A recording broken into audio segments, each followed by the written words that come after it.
Hey students, welcome back to my channel Bansa biology. आज का जो वीडियो है इसमें हम फिलाडेल्फिया क्रोमोसोम एंड सीएमएल के बारे में पढ़ने वाले हैं और उसके कुछ प्रीवियस ईयर क्वेश्चंस भी देखेंगे। So let's get start with the lecture guys and let's see about Philadelphia chromosome. देखो, एक कॉन्सेप्ट होता है जिसे हम बोलते हैं ट्रांसलोकेशन। सबसे पहले हम इसके बारे में समझते हैं ताकि हमें कॉन्सेप्ट बहुत अच्छे से समझ में आए। ट्रांसलोकेशन का मतलब क्या होता है? For example, we have any chromosome और इस क्रोमोसोम से कुछ हिस्सा यहाँ से ट्रांसलोकेट हो जाए किसी और क्रोमोसोम के पास और किसी और क्रोमोसोम के साथ वो हिस्सा जाके जुड़ जाए। अगर ये एक्सचेंज दोनों तरफ से हो रहा है, यानी कि इसका कुछ हिस्सा यहां से ट्रांसफर हो गया इसके पास और इसका कुछ हिस्सा यहां से ट्रांसफर हो गया इसके पास, तो इसे हम रेसिप्रोकल ट्रांसलोकेशन कहते हैं कि भाई आपने अपने दोस्त को डेयरी मिल्क दे दी, उसने आपको किटकैट दे दी, तो ये रेसिप्रोकल है। अब अगर हम यहाँ पर देखें, फिलाडेल्फिया क्रोमोसोम इस रेसिप्रोकल ट्रांसलोकेशन के ऊपर ही बेस्ड होता है। अगर हम देखें, इसमें स्पेसिफिकली क्रोमोसोम 9 एंड क्रोमोसोम 22 के बीच में रेसिप्रोकल ट्रांसलोकेशन होता है, यानी कि इसको समझ लीजिए कि ये 29 क्रोमोसोम है और ये 22 क्रोमोसोम है। तो इसका इतना हिस्सा जो है इस क्रोमोसोम के पास फॉर एग्जाम्पल चला गया और इसका इतना हिस्सा जो है वो इस क्रोमोसोम के पास फॉर एग्जाम्पल चला गया। तो इस चीज को हम यहां पर बोलते हैं रेसिप्रोकल ट्रांसलोकेशन। अब स्पेसिफिकली देखते हैं फिलाडेल्फिया क्रोमोसोम इसकी वजह से कैसे होता है। तो ये जो रेसिप्रोकल ट्रांसलोकेशन है ना, वो क्रोमोसोम नंबर 9 और क्रोमोसोम नंबर 22 का जो लॉन्ग आर्म होती है उनके बीच में एक्सचेंज होता है। देखिए, अगर हम एक क्रोमोसोम को देखें तो उसके पास एक तो शॉर्ट आर्म होती है जिसको हम बोलते हैं पी आर्म और एक लॉन्ग आर्म होती है जिसे हम बोलते हैं क्यू आर्म। तो ये जो ट्रांसलोकेशन है वो एक स्पेसिफिक लोकेशन पे, जैसे कि ये 9th क्रोमोसोम है तो 9th क्रोमोसोम के लॉन्ग आर्म पे एक स्पेसिफिक लोकेशन पे यहां से ट्रांसलोकेशन हो रही है। किसके ऊपर हो रही है? यहां पर नॉर्मल 22 क्रोमोसोम के ऊपर हो रही है। और सेम यहां पर 22nd क्रोमोसोम से कुछ हिस्सा जो है वो यहां पर ट्रांसलोकेट हो रहा है। तो यहां पर क्या हो रहा है? रेसिप्रोकल ट्रांसलोकेशन हो रही है। ये जो रेसिप्रोकल ट्रांसलोकेशन है वो दोनों क्रोमोसोम के लॉन्ग आर्म के बीच में हो रही है। तो 9th क्रोमोसोम का लॉन्ग आर्म का हिस्सा 22 क्रोमोसोम के पास जा रहा है और 22 क्रोमोसोम का लॉन्ग आर्म का हिस्सा 9th क्रोमोसोम के ऊपर आ रहा है। अब ये जो अल्टर्ड 22nd क्रोमोसोम है इसको हम फिलाडेल्फिया क्रोमोसोम कह रहे हैं। अब इसको हम स्पेसिफिकली फिलाडेल्फिया क्रोमोसोम क्यों कह रहे हैं, आइए इसको हम समझने की कोशिश करते हैं। देखिए, यहां पर जो 22nd क्रोमोसोम है उसके पास एक जीन होता है जिसका नाम होता है बीसीआर जीन, जो नॉर्मली बीसीआर प्रोटीन बनाएगा, नॉर्मल जीन है। यहां पर अगर आप 9th क्रोमोसोम पे देखोगे तो 9th क्रोमोसोम पे भी एक नॉर्मल जीन प्रेजेंट है, एबीएल जीन। अब जब यहां पर ट्रांसलोकेशन हुआ तो ये हिस्सा इसके पास चला गया, इस क्रोमोसोम के पास चला गया, जिसकी वजह से ये जो बीसीआर और एबीएल है वो बिल्कुल साथ में आ चुके हैं। अब ये जो बीसीआर और एबीएल है वो फ्यूज्ड हो चुके हैं और अब ये दोनों मिलकर एक फ्यूज्ड प्रोटीन बनाएंगे जिसे हम बोलते हैं बीसीआर एबीएल फ्यूजन प्रोटीन। तो अब ये किसकी सिंथेसिस करेंगे? बीसीआर एबीएल फ्यूजन प्रोटीन की सिंथेसिस करेंगे। अब इस प्रोटीन के बारे में इतना क्या स्पेशल है, तो ये जो प्रोटीन होता है वो एक टायरोसिन काइनेज है, जो अनकंट्रोल्ड टायरोसिन काइनेज है। देखिए, टायरोसिन काइनेज क्या होता है? कि एंजाइम होता है। इसका बेसिकली काम होता है कि किसी प्रोटीन को जाके फॉस्फोराइलेट करे और उस प्रोटीन से जो भी काम करवाना है वो काम करवा सके। लेकिन ये जो हाइब्रिड जीन होता है बीसीआर एबीएल, वो एक ऐसा प्रोटीन बना रहा है जो अनकंट्रोल्ड टायरोसिन काइनेज एक्टिविटी के साथ है, जो प्रोटीन्स का फॉस्फोराइलेशन करेगा और इसकी वजह से जो सेल्स हैं वो अनकंट्रोल्ड सेल डिवीजन करेंगे, एक्सेसिव सेल प्रोलिफरेशन करेंगे। और सेल्स अगर बहुत ज्यादा डिवाइड करने हैं तो इस कंडीशन में आपको सीएमएल जैसी कंडीशन हो सकती है, क्रॉनिक माइलोजिनस ल्यूकेमिया कंडीशन यहां पर हो सकती है। तो ये जो यहाँ पर काइमेरिक प्रोटीन होता है ये होता है कैसे? देखो, किसी भी प्रोटीन के पास एक एन टर्मिनल होता है और एक सी टर्मिनल होता है। तो यहाँ पर क्या है, इस प्रोटीन के पास जो एन टर्मिनल है उसके पास बीसीआर हिस्सा प्रेजेंट है और जो सी टर्मिनल है वो एबीएल हिस्से के साथ बना हुआ है। ये जो यहाँ पर हिस्सा है ये हाइपर एक्टिव हिस्सा है, मतलब ये जो प्रोटीन है ये हाइपर एक्टिव हिस्सा हो गया, हाइपर एक्टिव प्रोटीन हो गया, मतलब ये जरूरत से ज्यादा काम करेगा। तो ये जरूरत से ज्यादा काम करेगा तो उस कंडीशन में सेल्स को बहुत ज्यादा डिवाइड करवाएगा। सेल्स बहुत ज्यादा डिवाइड होंगे तो ऑब्वियस सी बात है यहाँ पर कैंसर का डर लगा रहेगा। तो आप यहाँ पर देख सकते हो ये जो होता है 22nd फिलाडेल्फिया क्रोमोसोम यहाँ पर ये होता है।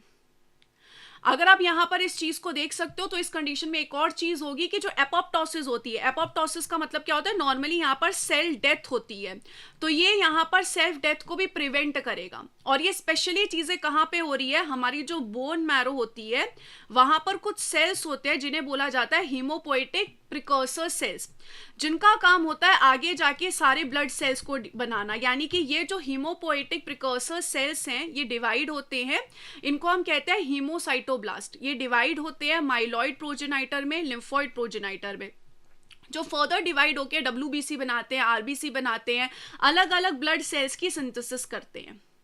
अब इस कंडीशन में यहां पर एपोप्टोसिस हो नहीं पा रही, सेल मर नहीं रहे, एक्सेसिव नंबर में डब्ल्यूबीसी एक्यूमुलेट हुए जा रहे हैं, स्पेशली डब्ल्यूबीसी एक्यूमुलेट हो जा रहे हैं, जिसकी वजह से यहाँ पर सीएमएल कंडीशन आती है दोस्तों। सो ये जो चार्ट है बिल्कुल नॉर्मल डेवलपमेंट का, कि इस तरीके से नॉर्मल डेवलपमेंट होती है। अब यहां पर जब सीएमएल की कंडीशन आएगी तब यहां पर क्या होगा, आइए हम समझते हैं। देखो नॉर्मल जो होता है हिमेटोपोइसिस, नॉर्मल जब ब्लड सेल्स बनता है तो हीमोपोएटिक स्टेम सेल से डिवाइड होके मल्टीपोटेंट प्रोजेनाइटर सेल बनता है। मल्टीपोटेंट यानी कि वो कुछ तरीके के सेल्स को बना सकता है। फिर वो माइलॉइड प्रिकर्सर और लिम्फोइड प्रिकर्सर बनाते हैं। माइलॉइड प्रिकर्सर से माइलॉइड सेल्स बनते हैं मैच्योर होकर, और लिम्फोइड प्रिकर्सर से बहुत सारे लिम्फोइड सेल्स बनते हैं। लिम्फोइड सेल्स जैसे कि T cells, B cells, natural killer cells, और माइलॉइड प्रोजेनाइटर सेल से आप यहां पर इतने सारे सेल्स को बनते हुए देख सकते हो। अब जब यहां पर ये कंडीशन होगी बोन मैरो में कि यहां पर जो हमारा प्रोटीन है वो हाइपर एक्टिव हो चुका है, तो इस कंडीशन में वो इन सेल्स को मैच्योर नहीं होने देगा। और स्पेशली कौन से सेल्स को मैच्योर नहीं होने दे रहा, वो यहां पर जो माइलॉइड प्रिकर्सर सेल्स हैं उन्हें वो मैच्योर नहीं होने दे रहा। वो डिवाइड किए जा रहे, लेकिन वो मैच्योर नहीं हो पा रहे, क्योंकि वो इतनी जल्दी डिवाइड करें कि वो इमैच्योर फॉर्म में ही प्रेजेंट है। जैसे कि immature basophil, eosinophil, immature cells present है। तो ये ब्लास्ट की कंडीशन में ही रह रहे हैं। ब्लास्ट जो है कौन सी कंडीशन होती है, इमैच्योर कंडीशन होती है। तो ये प्रिकर्सर फॉर्म में डिवाइड हुए जा रहे हैं, और दे आर स्टिल इमैच्योर, ये अभी भी इमैच्योर है, और ब्लड में इनका नंबर बढ़ता जा रहा है। तो ये ब्लड के जो दूसरे सेल्स हैं उनको न्यूट्रिशंस भी नहीं पहुंचने दे रहे, क्योंकि ये खुद इतने ज्यादा हो गए कि ये सारा न्यूट्रिएंट ले रहे हैं। तो इनका नंबर इतना ज्यादा हो गया है कि अब ये ट्यूमर सेल्स है, ये डिवाइड हुए जा रहे हैं, बिकॉज अनकंट्रोल्ड वे है ना, अनकंट्रोल्ड वे में डिवाइड हुए जा रहे हैं, जिसकी वजह से सीएमएल कंडीशन आती है। और ये किसकी वजह से हुआ है, अनकंट्रोल टाइरोसिन काइनेज की वजह से, क्योंकि वो सेल्स के डिवीजन को पॉजिटिव मैसेज दे रहा है। सेल इतनी जल्दी डिवाइड कर रहे हैं, वो तैयार नहीं है अभी डिवाइड करने के लिए, लेकिन वो जल्दी बस डिवाइड किए जा रहे हैं। So they are not able to mature, वो इमैच्योर फॉर्म में प्रेजेंट है। तो यहां पर ये जो ब्लास्ट ट्यूमर सेल्स है बढ़ते जाएंगे, जो स्पेसिफिकली माइलॉइड प्रिकर्सर सेल्स है, ये वाले जो सेल्स है वो स्पेसिफिकली मैच्योर फॉर्म में प्रेजेंट है। और इनमें यहां पर क्या हो चुका है, मैच्योरेशन अरेस्ट हो चुका है, वो मैच्योर हो नहीं पा रहे, बस वो डिवाइड किए जा रहे हैं। अब अगर हम यहाँ पर देखिए एग्जैक्टली वर्क कैसे करते हैं, तो ये जो मैं टाइरोसिन काइनेज की बात करी उसका नाम होता है BCR-ABL टाइरोसिन काइनेज। अब कोई भी काइनेज अगर यहाँ पर फॉस्फोराइलेशन करता है किसी भी सबस्ट्रेट का, किसी भी प्रोटीन का, तो वो फॉस्फेट ग्रुप ATP से लेता है, कोई भी काइनेज हो। तो यहां पर ATP आया है, उसके पास 3 फॉस्फेट है, यहां पर ये क्या करेगा, इस सबस्ट्रेट के ऊपर एक फॉस्फेट ग्रुप ट्रांसफर करेगा, और वो स्पेशली कौन से अमाइनो एसिड पे ट्रांसफर होगा, टाइरोसिन पे, इसलिए बोला टाइरोसिन काइनेज, क्योंकि ये टाइरोसिन अमाइनो एसिड पे फॉस्फोराइलेशन करेगा। जिसके बाद सबस्ट्रेट निकल जाएगा, और यहां से 3 फॉस्फेट थे, 3 में से एक फॉस्फेट इसे दे दिया तो ADP निकल जाएगा। और इस तरीके से अब ये सबस्ट्रेट एक्टिवेट होके सेल्स को मैसेज देगा डिवाइड होने का, और यहाँ पर CML कंडीशन आ जाएगी, क्रॉनिक माइलोजेनस ल्यूकेमिया कंडीशन आ जाएगी। अब यहाँ पर बहुत सारी ऐसे ड्रग्स यूज की जाती है जो यहाँ पर इस कंडीशन को रोकने में काम आ सके, जिनमें से एक होती है इमैटिनिब। ये जो यहाँ पर है क्या करती है, यहाँ पर आके BCR-ABL के बाइंड कर जाती है, जिसकी वजह से कोई ATP यहाँ पर आके बाइंड नहीं कर पाता। अगर ATP नहीं आएगा तो सबस्ट्रेट फॉस्फोराइलेट नहीं होगा, सबस्ट्रेट फॉस्फोराइलेट नहीं होगा तो ज़रूरत से ज़्यादा सेल डिवीजन नहीं होगी, और CML कंडीशन को प्रिवेंट किया जा सकता है। तो इस तरीके से कुछ ड्रग्स जो हैं वो वर्क करती है, जिनमें से एक एग्जांपल ये रहा, इनको हम बोल सकते हैं कि ये टाइरोसिन काइनेज इनहिबिटर है, जो टाइरोसिन काइनेज एंजाइम को वर्क नहीं करने दे रही। तो ये सब यहाँ पर किसके बारे में था, फिलाडेल्फिया क्रोमोसोम एंड CML के बारे में था, कि हाउ एग्जैक्टली फिलाडेल्फिया क्रोमोसोम बनता है और ये CML कंडीशन कैसे होती है।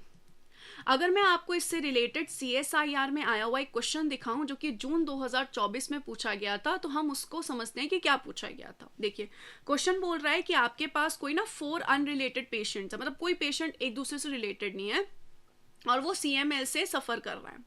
रिसर्चर ने सीक्वेंस किया है फिलाडेल्फिया क्रोमोसोम को from leukemic cells of these patients and makes the following statement, and ये स्टेटमेंट्स बनाई है।